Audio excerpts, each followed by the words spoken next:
Hello and welcome to a special bonus episode of It's Just a Show. I am in a hotel room across the street from the third largest mall in America. Yes, named after the very famous King of Prussia. There's a whole story. We could tell that to you another time. But yes, we just came from the MST3Kon. Yes. How they were pronouncing it. Mm-hmm. MST3Kon as part of Blobfest in beautiful Phoenixville, Pennsylvania. Yes. July 16th, 2023 is today's date. What? Yes. And now we're going to tell you about it. It's really humid here. I'm glad that the first thing we're bringing up is the weather. I mean, I know we just met people who we idolize and talk about all the time, but thank God you brought up the weather, Chris, because it is so hot and it's so humid. I live on the West Coast. I had to come to the East Coast for this. I say we petition right now for Portland to host the next MST3Kon. Because wouldn't that be awesome? That would make things easier for you. Sure, it would make it very easy for me. I can always visit Portland. Yeah, I don't know. While Canada is not as cold as Americans like to think it is, nevertheless, this level of humidity, oh boy. We're talking about weather, and that's kind of super boring for people. But wow, honestly, humid. It made it perfect because as everyone who has seen the movie The Blob knows, the theater was healthfully air-conditioned. And thank goodness for that. So I guess we should talk a little bit about Blobfest first. We didn't do a tremendous amount of the activities of Blobfest, but there was a lovely street fair yesterday. Yes. That we got to walk around, and it was centered around the Colonial Theater, which is the historic theater that I believe opened in 1903. And was originally an opera house and then became a movie theater and has a lovely long life. More about that in a bit. But it is where the Blob enters in The Blob, and it oozes out of the projection booth. And it's a fantastic theater and a great place. And so that they center and the people run it. Screaming. Yes, there's an the event where you can run out of the theater and recreate that scene in the movie. I finally watched the movie yesterday morning. I am, well, I guess we talked about it a few episodes ago that I hadn't seen it. I now have seen it. It's very... Well, I don't want to say it's very good, but it is the best example of that 50s genre that we've seen a lot of on MST3K of there's some sort of existential threat to the world, and the teens of some small town are the only ones who can save it, and the adults won't listen, and they wander around and have adventures. Adults are the worst. Am I right? Yeah. Speaking as an adult, I happen to know we are the worst. We apologize right now. Exactly. Did you watch only the original 1950s one, or did you watch the one from the 80s at some point in time? No, I just watched the one from the 50s, which turned out in the U.S., now that I'm in the U.S., it's streaming on the Criterion Collections, the Criterion Channel, which is great. It's very classy. It's not on the Criterion Channel in Canada right now. And although I have access to a VPN, I didn't think to check if it would be available in the U.S. It seems like such a strange thing that there would be such a stark difference on the Criterion Channel, right, between what streams in the U.S. and Canada. But, I guess they got to market their own stuff to the people who are streaming it. So yeah, exactly. What did you think about downtown Phoenixville? That is a fantastic downtown. Like it is just exactly what you want from small town northeast. Like they have wonderful buildings that look probably just like they did when they were in the movie The Blob, right? So if anybody out there has seen that movie from the 50s, the street still looks the same. It has wonderful trees on both sides. They blocked off the street on either end so that there was no traffic and we could walk through the middle of the streets like the apocalypse had happened. It was fantastic. And all of the local businesses, the record store, the bookshop, the nerd stuff store, they all had Blob themed windows, or they had decorated for Blobfest. So the whole neighborhood was very much in the spirit of this wonderful festival, which has apparently been happening for decades inside of this town, and is just a real cultural touch point for them. And it's a wonderful little downtown. They had music on Saturday. So as you were walking up and down the street, they were playing music. And one of the songs that we heard playing was from the Haunted Mansion in Disneyland. Friendly ghosts come out to socialize. It was fantastic. Yeah. It was super sweet. A little too sunny. Sure. They should do something about that sun. It's really can't bad. help but mention the weather because it was a little oppressive. But The town was not. Like, just delightful. Yeah, no, super charming. Street fair was lots of fun. Everybody out. Lots of people in fun costumes. Lots of goths on umbrellas that were just adorable. Mm-hmm. And lots of people in like 50s style dresses. So very much in the theme of the movie. Yeah. But that's not what you're here to listen to find out about. I'm tired. That's the thing. I don't do well in the heat. And so my words may not be as good as usual. And we're recording this in the same room, so I can't do fancy editing. No so fancy editing for you, listeners. Not if we keep talking at the same time. It's true. Anywho, what was I saying? We're here to talk about MST3Kon is what I'm saying. Yes. So we paid for the very fancy tickets. And that meant that our day started bright and early with a photo op. Mm-hmm. I think that's the first thing to note is that we had a lovely photo op. We get ushered in and we get our, tickets and everything taken care of. And then the first thing that happens as we go into the theater is that we get there's a little MST3K Satellite of Love backdrop. Mm-hmm. And there they are, Joel and Jonah and Emily. Yes. And then us. And we get our picture taken. And they, they'll take your camera to take it with your camera phone, of course. Yes. And I hand over my phone and it freaks out. I don't understand. It's like when Americans touch your phone, it just decides no. It's just like, absolutely not. Yeah, we're not going into camera mode. No. Absolutely not. Which no, you can't just swipe right on us. Exactly. I don't know what was happening.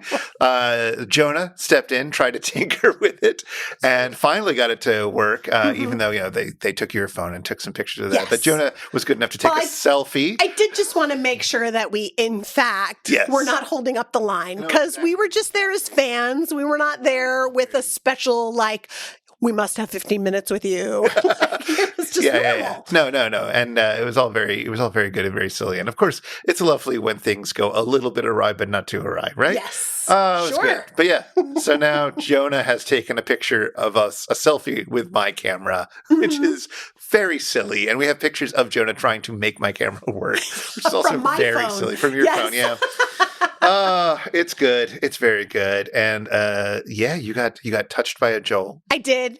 He put his hand on my shoulder, everybody, to heal me. And I want to say it worked. It totally worked. I completely forgot about how hot and humid it was. I was in healthful air conditioning with the healing hands of Joel on my shoulder. It was perfectly good. Yes. We had a few words here and there, but obviously no time for meaningful conversations. Everybody's got to get their pictures taken and head into the theater. So then the show begins, and it begins with a little opening act of Paul and Storm, the musicians. Which I didn't realize was going to happen. Was that a surprise to you, too? No, it was a complete surprise to me, yeah. Lovely. A very lovely surprise. They did a few songs to open us up. Of course, they're some of the composers of a lot of the songs that have been in seasons 11 through 13, and I have been meaning to check out their work sort of independently of the MST3K stuff, and the songs made me think that, in fact, I really should check out a bit more of their work. They were very delightful, silly nerd songs, and who doesn't need a little bit more of that in their life? No one I know. Everyone I know needs more delightful, nerdy stuff in their life. Exactly. And then we got to see the first movie. Am I forgetting anything? I mean, the hosts were all there, and they did talk a little bit about the process and the reaction to the movies. So, they did kind of, beyond just having Paul and Storm, do an opening act comedy, set the scene for us. They also came in and talked a little bit about the movies that were coming. And they did do 3 movies, one for each of the hosts. So they started with the Emily movie. The Batwoman. Now, which I hadn't seen before. Yes. Because I didn't see it when it originally came out. Yes. You've saw some of the season 13 episodes, but mostly you've been saving them for when we do the podcast. Yes. Which... Fair enough. You got a sampling of them, but it's sometimes nice to see them for the first time fresh. To have one of us see them fresh and the other one see them old or whatever. It's all good. I hadn't gone back and rewatched it since originally watching it, although this was an episode I quite liked when I first saw it. And of course, I had seen the movie Unmisted. Oh my goodness! Because we covered it when we did something else. Oh, The Wild World of Batwoman, I believe. I actually went and watched it for that. Link in the show notes, I guess. But I had it's a fun movie. It's a super fun movie. We'll do an episode on it someday. Silly. Oh my goodness. Incredibly silly, but also just a lot of fun and really pretty poppy colors. And it's directed by the same person who did Santa Claus movie with Lupita and pitch and all that. Mm-hmm. And of course, like they talked about how all of the riffs, and it wasn't like all of the riffs like Les Mis style, but so many of the riffs were singing riffs. Yes. And they had a lovely time doing that inside of the theater and figuring that out. So that was lots of fun to hear about that process. And Emily talked a little bit about how she felt more in tune with what was going on and not quite as nervous as when they did Beyond Atlantis, which I have to say in my heart, I was a little disappointed not to see Beyond Atlantis again, because that was also my first MST3K for this podcast. It being her inaugural episode, it was also mine. So, but still, Batwoman, fantastic. It was so much fun to watch. Then we had like a lunch break. Woo. And when we came back, they did a fun thing because they had the season 13 door sequence. Yes. And they got some volunteers, not us, which is fine, to go and like manually close the doors. Mm-hmm. Because as they point out, they filmed the door sequence sort of backwards. They film it from the movie theater door back to the deck, the Satellite Love console. So it's pulling out and then the doors close. And it turns out that with the main season 13 doors, the third door with the three that intermeshes with sort of 3 prongs into 2 prongs is quite hard to get right. Yes, I had no idea. So first off, listeners, I know this is a podcast, so it's not visual. And like when you see things in the movies, everything is like the size of your phone, the size of your TV, or in this case, the size of a movie theater screen. I didn't think about how small the actual props are for the door sequence. Like it's probably about the size of an 11 by 14 or an 11 by 17 piece of paper. Yeah, like a poster-sized piece of paper. Yeah. Somewhere around there. The entire sequence fit on a like large fold-out table. Yeah. So I just would have imagined it bigger. Yeah. I think the old sets were. I've seen footage of behind the scenes of them making like the season 2 or whatever stuff, and that I recall being a bit bigger, but not huge. No. But they had to like have a train track on that and some bigger cameras and all that than they do now. So it was, I mean, it's one of those things where if you don't go to something like this, you don't have that behind the scenes feel. Like even if they did a behind the scenes in MST3K and you watch it on your TV, it still wouldn't have that visceral sense for what this is like when they're actually filming. So it was a really delightful moment, and I'm glad that we were back in time from lunch to be able to see it, because I would have been upset to miss something like that. It's a part of the magic that I would have no frame of reference to be able to create in my own imagination. So I appreciated that so much. Yeah,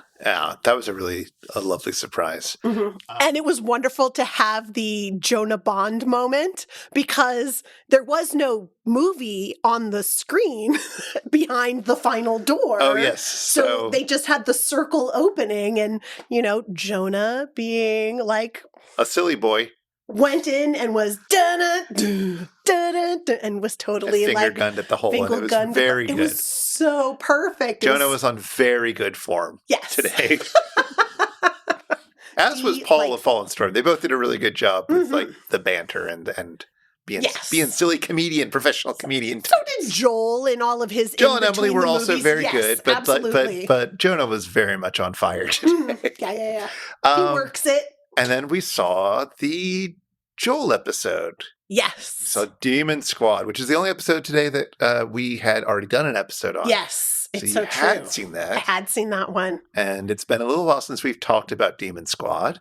So revisiting it and seeing it in a theater with a bunch of other people. Mm-hmm. Did that, I don't know, was it a different experience? Did it change how you thought about the episode? It was totally a different experience. I mean, especially because, as anybody who's listening to this knows, when you're at a live performance of something, and this wasn't exactly a live performance, but it does have an audience. And it's an audience that's more the kind of people who are going to riff along with you while you're watching something in your living room. It's more like people who are going to laugh at all of the jokes and who are there for those jokes.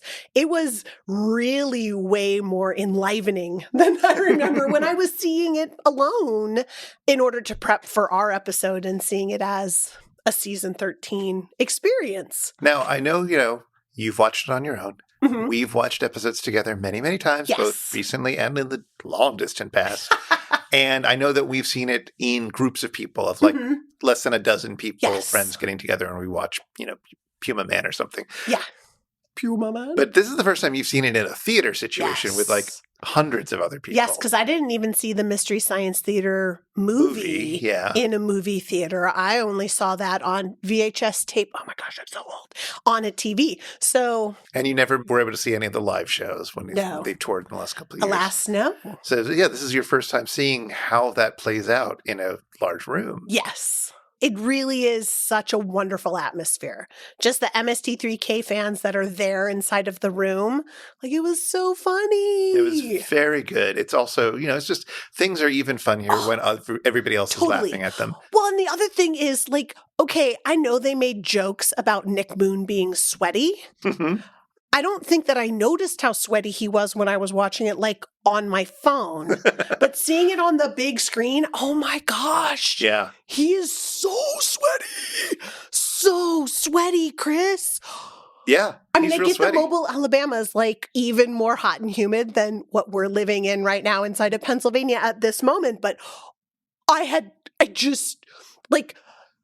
no idea. I had no idea. I hadn't quite gotten there in my mind. And, I mean, when you watch something on your phone, it just is different from watching something on a screen that size. There are things that you just won't see. I watch MST3K on an iPad, and I watch it on a big screen sometimes. But I don't actually watch it on a phone. So, like, that is a little smaller than I usually feel comfortable watching long-form video on. That's fine. Different, courses for horses or whatever. I'm so much younger. No, I'm older than you. I can't even say that. In fact, right now, you're a whole year older than me for this very brief couple weeks. It's true. But anyway. Because I'm mature, sophisticated. The other thing that I noticed, though, from being in a theater was that at some points, there are some very low notes that resonate much more in a theater situation than they do at home. So in some of the spooky bits at the end, when they're in the warehouse with the baddies, yes, there are some really like low-pitched notes that just rumbled. Like I could feel them. Oh, yeah. And that was not an experience that I ever had watching it on my TV, even though it's large and nice. I don't know if you can have that kind of an experience in well, I guess there are some people who have like mega sound systems for their home. Exactly. But we're not those people, which amazes me because you are a gadget guy. You like the audio gadgetry. I'm not all about that super bass. That's true. You're not all about the bass. No. Sorry, guys. I love treble. I'm sorry. Sorry, Megan. It's just... Anyway. But that's one of the things that the Demon Squad people would have been thinking about when making the movie, right? Is how to take advantage of that space. I assume they were making that movie for it to be in a theater. I mean, that was hopefully the dream. Yeah. I mean, they were making it digitally. They were making it. But like, I hope they had a chance to watch it like a premiere in a theater, and I doubt it got much theater distribution, but I hope they've had that experience, and I hope that they were thinking about that when they made it. Although they are doing a sequel, so maybe they'll be thinking about it for Demon Squad 2. Well, the other thing that I really noticed on Demon Squad this time, which may or may not be fair, because we're watching this Rift version, and things sometimes happen, but like, wow, the audio quality of the dialogue in Demon Squad is all over the map. If the Kickstarter money they've raised for Demon Squad 2 can go somewhere, I'd love it for the audio to just be a little bit better, but that's fine. Whatever. It's not my job. It still was a lot of fun to see. The other thing about seeing these things live is that you also get to see sort of, most people love most of the jokes, but some people really love some jokes. And sometimes somebody in the audience would hear the joke that was just for them, so to speak, and they would have an outsized reaction to it. And like, I think that happened to me once or twice as well. But like, I definitely heard some people, especially people sort of nearer you that you don't know, just cracking up at very particular jokes that just hit them harder. And that's delightful. It's really great to have that sense of different people popping off at different jokes at different times. And structurally, that's what MST3K is designed to do. Yes. And they do it well. They really do. I mean, that's why we're here. Yeah. There are also some people who were really excited about sort of riffing along. They knew when their favorite lines were coming up and they were starting to say it. Not a lot of people, but some people were doing that. And that was nice too. That's cool. That's cool. I think that was happening more for the third movie than for the others, which was impressive. Yes. Well, the third movie is very memorable. Was there anything important to say between the second and third movie? I can't remember. We had a little stretchy break. Yeah. We had a little 10-minute stretchy break. Got some candy that helped get us through the third movie. I mean, Reese's Pieces. I love them. There you go. Love them. There you go. And then we came back to watch Munchie, which was Jonah's episode, of course. Oof. And this was your first time seeing Munchie. This was other than the stills. Right. It's awful. That puppet is awful. Wow. Oh, I mean, and the Munchie humor.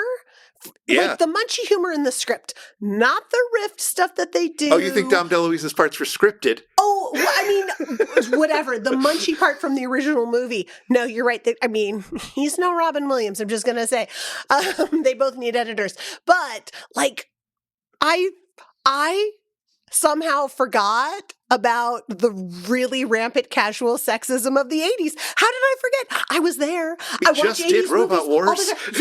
Yes, but that wasn't casual. No, it was professional sexism. Absolutely, yes. Yeah. This was more about indoctrinating children. Yes, I mean, it's important to do it early. So, yeah. Oh boy, there's a lot to that movie. I don't know. I love that episode. I find the movie, unlike the MST3K crew, I find that movie easy to watch. Oh. Even though, like, yeah, the puppet's upsetting, but, like, it's upsetting in a way that I exactly understand. Sure. Like, I get Dom DeLuise. I'm not saying I love his work or anything necessarily, but I know exactly what he's doing. And I know exactly what this movie is doing. And it's hitting all the beats. I mean, to be fair, Dom DeLuise and the movies that he did voice acting for and the movies that he live acted in are very much a part of my childhood. Yeah, exactly. So, I mean, I think that's a part of why the casual sexism was like, oh my God. Yeah. Like, how much of this have I internalized? Gold darn it. And a lot of it, I'm sure, is the answer. And Lonnie Anderson. Yeah. I mean, fantastic as the mom. Very happy to see Lonnie Anderson in a movie. But, like, that poor woman, can she just be in a role that's not all about her boobs? Seriously? That poor woman. Yeah, it's even this movie. Because she is way more than that. She was a nice mom character. She did it well. Anyway, we're not here to talk about the movie because we're going to have to talk about that one later. Charlotte's going to have to watch that episode again soon. Seriously. Well, probably not soon. Probably not this year, but someday. Someday we will tackle Munchie. Yes. Whew. And I think those 3 episodes were really good choices. I think they're all accessible in different ways. I think they're diverse. And it's, of course, it's good to have the different cast members. These are good options. Like, I could definitely have subbed out for other ones and still been good, but I think this is a very solid set of programming. Sure. I mean, I know they know their audience. Right. And they really could pull one out of the hat that's a real rough watch. They could. Yeah. Right? Because we're there for it. They could have tried to show the bubble, but they didn't want to, and I think they were right to not do that one. I mean, they talked about it, so they kind of got to share the experience. Yes, there's a Q&A after Munchie, which was very fun, not especially informative, certainly, except, I mean, season 14 is in the works. There's going to be a lot of glow-in-the-dark theme in the art, apparently, they were saying. Yeah. And it's going to be kickstarted, and we'll be finding out more about that soon, which is, I have Kickstarter fatigue, but it is very successful for them, and I understand why they go to that well. But I'm going to say it again. I wish I were just paying $10 a month for the subscription fee or whatever. And I wish they would talk to the good folks over at Dropout or something like that to see how to do this kind of niche streaming service well. But that's not the path they've taken, and they know what's good for them, and I'm not in charge of the business, and that's fine. No. Yeah. It's true. But yeah, the Q&A happened. It was very entertaining. I suspect there will be video of it posted at some point for everyone to enjoy, but they might just share it at the Gizmoplex for people who did season 13 as part of that Kickstarter. Yes. I mean, that seems like the kind of content you want to share with that season 13 crowd first. I would think so. They also, there's also a bit about how, so people who sign up for the season 13 Kickstarter could order physical objects like t-shirts and such. And those have not delivered yet. And people are, it's long overdue. Like this was all supposed to have arrived a year ago, if not more. And people have been getting emails again and again about how here's an update. Like, things are still delayed, but we think we're making progress with this. And apparently good news is coming soon.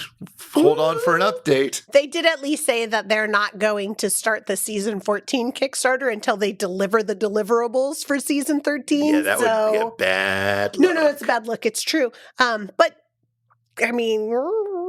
They also addressed how the various writers and actors strikes that are happening right now are going to affect it. And they will affect them, although sort of some of MST3K is built in a non-union shop. Like some of the crew is not union, I believe. But the writers and actors are typically parts of unions. Yes. And they voiced good support for it. Jonah talked about how he's going to be flying back to California to get back on the picket line. Yep. Joel said some very good things about supporting them in the ways that they can, and how they are not planning on doing anything that would violate the union, that would be, Yes. Crossing the picket line. So that's good to hear. That is exceptional to hear. Yeah. And it was really, one of the questions that came up in the Q&A was about using AI to do writing, which, we've used ChatGPT to write a segment for us. And, AI will only get better and better. Don't we hope? But AI will never be Chris. AI will never be Charlotte. And AI will never be the staff at MST3K. So I appreciated that they said that was one of the issues that was in the negotiations for the writers. So it was wonderful to acknowledge one of the issues that doesn't have to do with pay, because I know that's one of the hardest things for unions to be able to talk about is just, it's more than just about money. It's always about more than money, although money is what ends up getting in the press. And that's unfortunate, but it was wonderful to hear that was one of the issues about not wanting AI to be programmed using things that have been written by people or being used to replace writers inside of the room. And I appreciated Joel saying, the writing's the fun part for us. Yeah. Why would we want to use AI to do the fun part and leave us all the cruddy work? Not that I can imagine any of the work being the cruddy work. The AI stuff, when we used it, it was to give us material to respond to. Yes. We were riffing off the results of the AI, and that was perfectly fun. AI is interesting in some applications, but why would you use it to make creative stuff like that? I don't understand. It doesn't make any sense to do that rather than do people stuff, broadly speaking.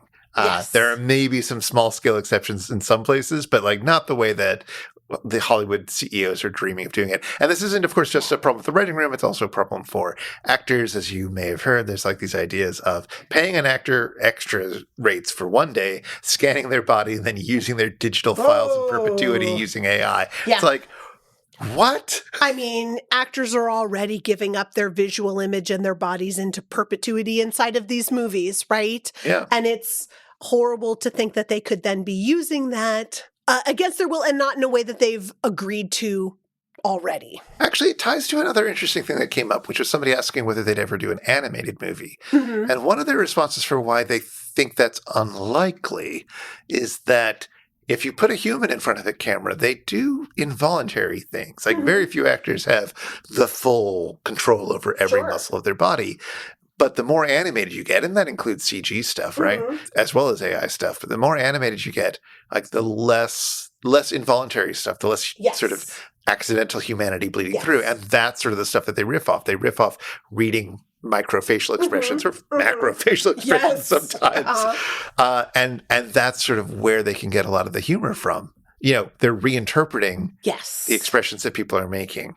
And if it's animated, it's hard to do that or harder to do that because they can be very flat, which is true. And it's interesting to think about how that plays out. And I could imagine there being some animated stuff that might work for it, but the animated stuff that is weird and worth making jokes about is probably better left to the commentary videos, the YouTubers who make commentary videos and they show you the best of those absolutely wild animated kids films that are being cranked out somehow that are like third generation, versions of Ratatouille and things like that. Ooh, yes, the straight to video version. Yeah, I don't know if you've seen any of that stuff, but it's good. It's good. We'll watch some later. Maybe. Oh, yeah, sure. I don't know if that's a field of study I want to go into. It's good. It's good. Yeah. After that, after the Q&A, there was a bit of a wine and cheese reception, I guess. And there was which quickly became like a long line where you could get things signed and autographed. As we've mentioned in a previous bonus bit that we've talked about, I think, we are not especially into autographs. Mm-hmm. And also, I'm not into lines. Ooh, yeah. So I wasn't going to do that. It was a line that wrapped around the entire theater and went up the stairs into the balcony. It was wild Hundreds how of long this people line long, was. yeah. So, kudos to them for being willing to do something like that, and how wonderful that the show has that kind of support, that people are willing to do that sort of thing. Like, that's all wonderful news. Not for us, but definitely for the MST3K crowd. And that's how we would have potentially had our 5 minutes of chatting with Joel and Jonah and Emily, which, it's fine. Maybe I would have felt so weird. Like, there's this whole line behind me. I don't feel like I can talk for very long, right? Yeah. I had that same feeling at the photo op in the morning. Like, we need to get this going. Let's get out of their way. They got more people to see. And just the types of conversations you can have in that moment are not, I don't know. They don't feel like the kinds of conversations I would be most excited to have with these people, who I would love any one of them to have a nice long or short conversation with in a differently structured space. But, if that never happens, it's fine. This is not what I was looking for. So instead, at some point, we started poking about the theater, and we ended up getting to go into the main old theater, which was not where we were seated for most of the day. It's one of the theaters where the show was being simulcast. Right. So all the live action was happening where we were, but everybody who was in these other theaters also got to hear the Q&A. They also got to hear Paul and Storm and see Paul and Storm. They also got to see the actors in between the movies and stuff. So they weren't missing out on any of the experience other than being physically in the presence. And the 1903 theater is, it's dilapidated a little bit, but it is gorgeous. It's still in pretty good shape. Yes, absolutely. But it's showing a bit of age. But they recently received a grant apparently to work on that, and it is still stunning. It's got a lovely balcony upstairs. Oh, it's lovely. It's got a great stage. It's got great detailing, as you can see, because it's in the film The Blob from the 50s. The scenes where the teens are in it are shot up in the balcony area, and then you can also see the holes where the projection booth happens, where the blob squeezes out at some point. It's very good. They had a little plaque with a bit of, that's not from the movie or anything, but a bit of blob that you could touch for good luck and rub, and that was very good. Like a nice brass plaque. Yeah, exactly. And we had some very nice staff worker there who was going way out of their way to show us around. And it was really lovely. They had already shut the lights down, but they all talked with the people upstairs, I guess, and got them to switch the breaker over again so that we could turn the lights on. And just as us as being random, it's not like we tried to credential our way into this. It was just oh, you want to see it? It's a really cool theater. This is the let us show it to you. Theater. Yes. Yeah, and they're let me tell you a bit about the history of it. Let me tell you about what we're doing with it. Yes. Let me tell you about all the programming we do and how awesome it is and why you should come back as soon as you can. Absolutely, because the people who work at the Colonial Theater in Phoenixville are so proud of this theater. As they should be. They love this theater. They love the events that they get to put on, and they use it as a mixed-use space, right? They have live performances there. They still show first-run movies. Barbie and Oppenheimer will both be there for the Barbenheimer They're on movie. different days, aren't they? They're on the same day. Oh, okay. It's fabulous. Okay, good. Anyway, well, either way, they're still doing that. It's still a movie theater, but it also does live events. It also has things like the MST3Kon. It's a wonderful space, and they take full advantage of it. And the town is quite proud of this theater. And the people who work there, they volunteer there, and have all of these event spaces. So it's wonderful that there's this group of just movie nerds and history nerds that are there inside of the theater, just being yes, we want to show this off. And it sounds like the MST3K crew, who are now basically based out of Philadelphia, are planning on working with them for more events in the future. So, but either way, it's a theater that loves its heritage, it loves its connection to the Blob and movies like the Blob and things like MST3K. They're super happy to be working with them, it sounds like. And if you are ever anywhere in the Philly area, you should definitely make a trip over there and check it out. I mean, it's a wonderful little main street with some fantastic shops and restaurants, and then you have this beautiful theater. It is just... It's a wonderful place. It is just what you want from a weekend away. Exactly. So we had a very lovely time there. And that is basically everything, unless there's anything else you wanted to add. Something else I wanted to add. No, I mean, it really was just, I can't say enough how wonderful and hospitable the people who work at this theater were and who volunteer at this theater to walk us around after hours, right? While this event is happening downstairs that they're also supporting simultaneously, and just like geek out on movies and geek out on the history. It was lovely. All right. Now I think we need to go get dinner. See you soon for Hellcats. Bye.